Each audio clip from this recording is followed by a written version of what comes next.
In this video on the Work Center 302, I'm going to show you how to face off with the turn tool to establish Z0 for touching off ID working tools in 21 through 26.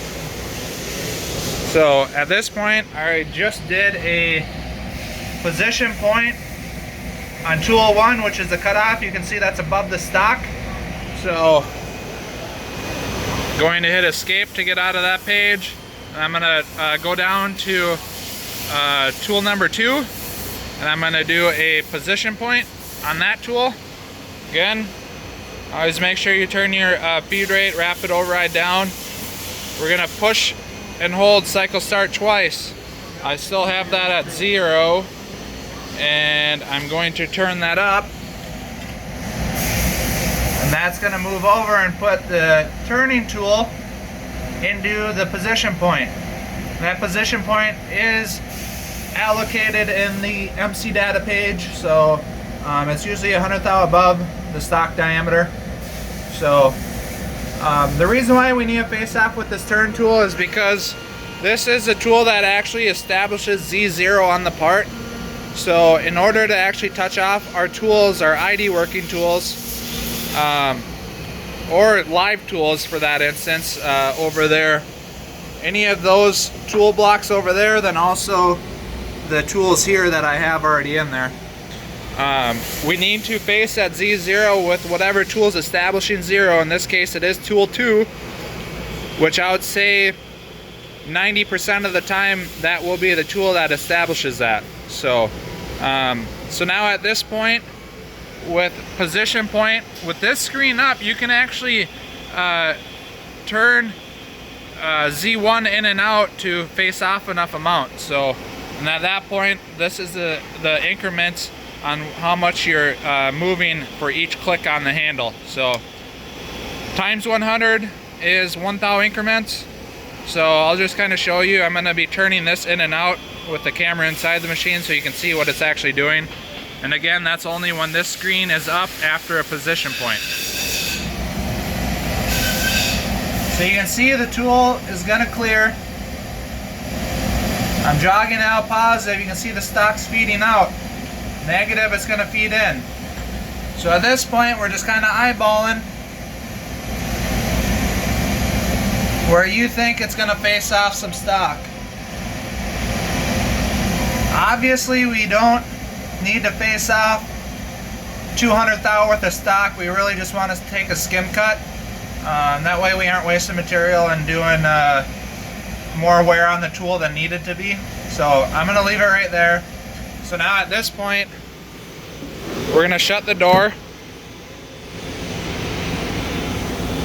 And we're going to do a cutoff. So I'm going to escape out of that with tool 2 highlighted. We're gonna leave that highlighted and push cutoff, cycle start, and it won't let you do it with the door open. So cutoff, cycle start, this is blinking. So now at this point it's called the citizen handshake. You got to push them both at the same time. When you do that, I have my feed rate and rapid override turned down. So I'm watching inside the machine, making sure that I have the right tool highlighted, because it will go to any tool that you have highlighted to do a cutoff. So in this instance, we don't want any other tool besides tool 2. So while I'm about to push these together, I'm looking inside the machine, making sure that the machine's not moving on Y to another tool. So now at that point, the spindle turned on, and my feed is still down. I'm looking inside the machine,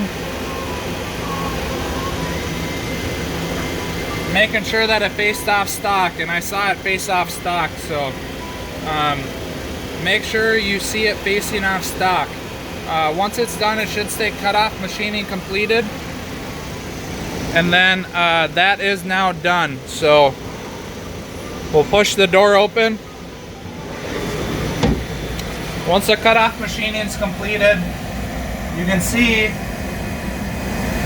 the tool's actually in front of the stock. So that is good. And like I said, it's very essential to make sure that you actually faced off material Otherwise, you touching off any of your tools off of this will be inaccurate. So that is done. So now I'm going to do a position point on that tool.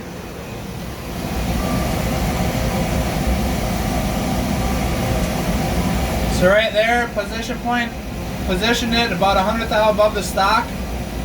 Now at this point I can go to, and that's always going to be the screen that pops up after a position point. Now I can go to any of my tools that I want to touch off on longitude off that face. So now Z0 is established. We can touch off any of the ID working tools or any live tools or anything like that. So just refer back to the special touch-off notes in the setup data to make sure that you know what tools this needs to be done on.